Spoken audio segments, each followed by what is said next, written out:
Welcome to Pixel Composer tutorial number 14.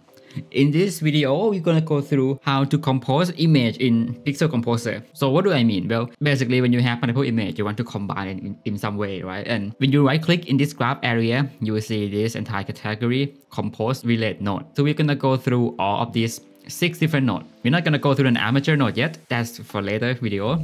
And to do that, let's import in some image. So we have a single image and maybe some use gradient for this one. Add in some colors. There should be a way to invert this gradient, huh? You know what? There we go. Anyway, what are we doing again? So if you have multiple images and you want to combine it into one, there are multiple ways you can do it. The most basic thing you could do is you can just blend it directly using this blend node. Blend node will just combine the two images together. Now the thing is that if that image have different size, then you will have to select this transform option where you can set it to none so that it's just not gonna transform or not gonna scale image to fit, but then you can set, how to align the foreground image. You can make it stretch or you can also tile it. What's special about the blend node is the blend mode. For example, you want to just get this area of your image. You can use masking using blend node. Now the way to create blend node, you can create it by right click and go to compose, or you can select two node and then press Ctrl B. This will automatically create blend node. You can also select two node, right click and then click blend node. You can then go to the blend mode and select multiply blend mode. Right? What it does here, it will multiply the value. In this case, it means if this value is empty, it's gonna be 0, 0, 0, 0, and in it white, it's gonna be 1, 1, 1, 1. So when you multiply everything with 0, it's just gonna become 0. And when you multiply everything with 1, it's just gonna stay the same. Now there are so many blend mode and there are many ways you can use blend mode for, right? I'm not gonna go through each and every single one of them. Another thing here is the preserve alpha properties. Like for example, when you do subtraction, that means you subtract the background pixel with the foreground pixel. If you don't click preserve alpha, it's gonna subtract all color channel. For example, here, this pixel may have alpha of 1, and then this pixel also have alpha of 1. So your result image become nothing. But if you want to only subtract the colors and not the alpha, then you can enable preserve alpha. Here, it will keep alpha value the same, but only subtract the RGB channel. Another thing here is that a lot of filter related nodes will have mask property. So if you want to do multiplication like this, but you only want to apply it to some area, you can just create a new image and then put it into a mask property. And now you can select which part of the image to apply your effect. And that is for blend node. But if you have multiple images and you want to combine them all together, then you can use the composite node. Right? In this case, you have multiple images and you want to put it into one without using blend node. Because if you want to use blend node, you have to blend these two nodes and then blend these two nodes and then blend these two nodes. And even if you do that, you cannot control the position of your image. So here you can connect it to the composite node. It will just create a new junction automatically. And now when you double click on it, you will see that you can adjust each image individually. So you can move it anywhere you want. You can scale it. Now when you rotate this, it's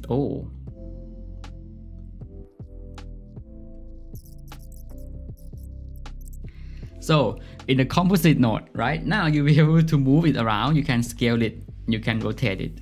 The order of your surface will be dependent on the order of your junction. So what if you want to rearrange the order? Then you can go to the inspector here, and then you can drag on this hamburger menu thing and drag it to where you want. You actually just rearrange the junction order, so sometimes it's just gonna get messed up like this. Now in output, you will see that the output dimension here, it uses the first surface or it uses the background surface as the dimension. So while each of these images are 16 by 16, the background are 32 by 32. So the final image is 32 by 32. You can also change it to be a larger surface. In this case, it's the same one, so it's still the same size. You can set a constant so that you can make it any size you want. Now the next thing you can do with the composite node is you can modify each transformation directly. When you open these surfaces, you're gonna see that each surface has its own property, right? It has position, rotation, scale, and you can just make each of the value visible to connect it to other node. But you will see that when you make it visible, you're not gonna see it in this junction because you have to hover on it to be able to access it. And I implement it like that so that it don't get too cluttered. Else we're gonna have an entire column of this different junction here. It can be a little bit confusing. So I group it like this. Now the composite node is, as you can see in this icon, is an array processor node, which means that you can also input in an array of image. I can have some image here. Let's just imagine it like some kind of frame. And then I can put in an array of an image like this. And then when I plug it in the composite, it will just spread out the image into all of these results. And this is actually really useful when I create like an achievement icon for my games. And what I did back then is I also have a different set of image with like grayscale effect in it. So like I have this one set of achievement of like unlock achievement and another set of lock achievement. But what if you just want to put your image next to each other? You could use composite and then calculate the width and the height, right? And then just rearrange it normally. But there is a node that makes that easier for you. We call stack. Clicking on stack, and then you can just put all your input here. It will just simply stack image next to each other. There are different axes you could use. You can make it a vertical stack. You can also stack it on top of each other as well. You can change the spacing. You can change this alignment. This is when you have image of different size. By default here is middle, which means that it's gonna stay in the middle of the axis. You can set it to start. It's just gonna put it on top in case of horizontal alignment. This one is pretty simple. And the next node I'm going to talk about is the render sprite sheet node. This render sprite sheet node will allow you to render your image as a sprite sheet, as the name suggests. Now there are a lot of options here. The most basic usage is you can have animation.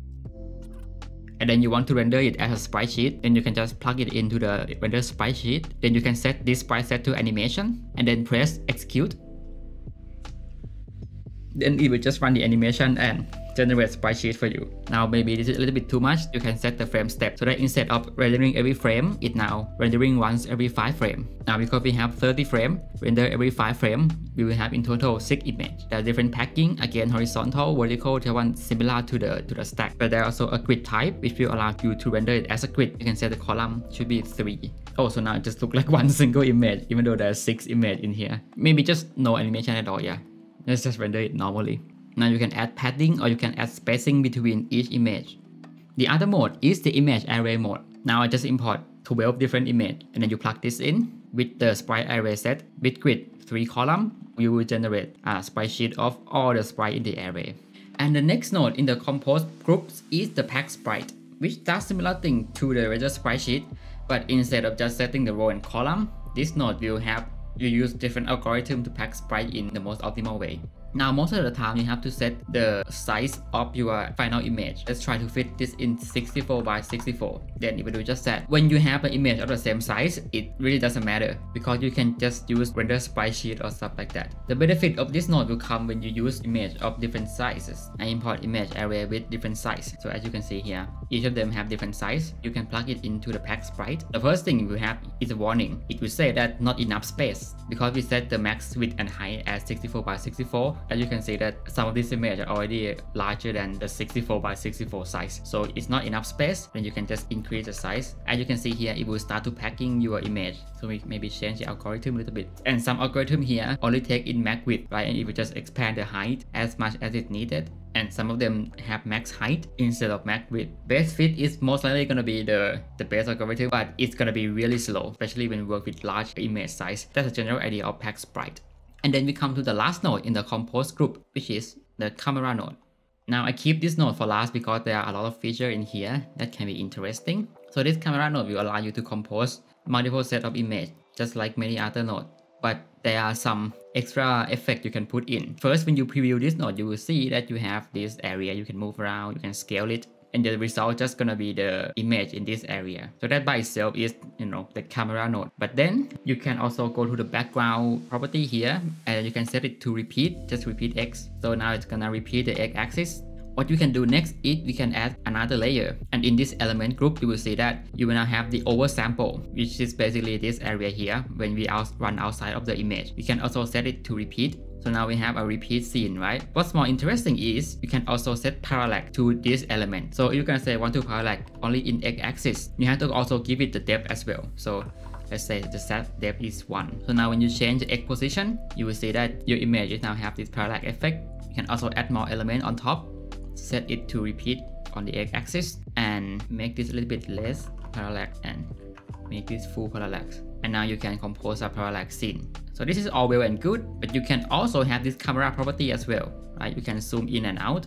You can also enable the depth of field effect. which will basically blur objects that are closer or further from the focal distance. So you might want to increase the defocus amount. And the focal distance here is 0. The 0 is basically where the background is. So we're basically focusing at the background. And if we start increasing this focal distance, you will see that the object start coming into foreground. Our foreground object have the C depth of 1. So maybe if we make this 2. Now that the depth of this building object is 2 and our focal distance just make it 1, you see that it will now focus on the object at the C level of 1. And if you set it to 2, then it's gonna focus on the top building with the depth level of 2. You can also increase the focal range. So the larger this value is, the more object will be in focus. So when you set it to like really high value, then everything will be in focus. If you set it to 0, then only object in the same CA axis will be in focus. And this should be all for the compose related notes. So thanks for watching and see you in the next one.